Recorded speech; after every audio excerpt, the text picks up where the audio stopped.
فکر اس دن کی ہونی چاہیے جبکہ ہم پہاڑوں کو چلائیں گے اور تم زمین کو بالکل برہنہ پاؤ گے، اور ہم تمام انسانوں کو اس طرح گھیر کر جمع کریں گے کہ ایک بھی نہ چھوٹے گا، اور سب کے سب تمہارے رب کے حضور صف در صف پیش کیے جائیں گے۔ لو دیکھ لو، آ گئے نہ تم ہمارے پاس، اسی طرح جیسا ہم نے تم کو پہلی بار پیدا کیا تھا۔ تم نے تو یہ سمجھا تھا کہ ہم نے تمہارے لیے کوئی وعدے کا وقت مقرر ہی نہیں کیا ہے، اور نامہ اعمال سامنے رکھ دیا جائے گا۔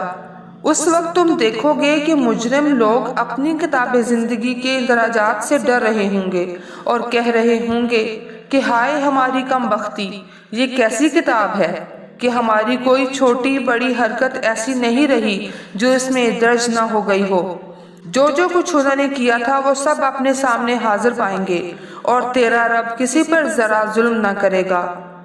سارے مجرم اس روز آگ دیکھیں گے اور سمجھ لیں گے کہ اب انہیں اس میں گرنا ہے، اور وہ اس سے بچنے کے لیے کوئی جائے پناہ نہ پائیں گے۔ ہم نے اس قرآن میں لوگوں کو طرح طرح سے سمجھایا، مگر انسان بڑا ہی جھگڑالو واقعہ ہوا ہے۔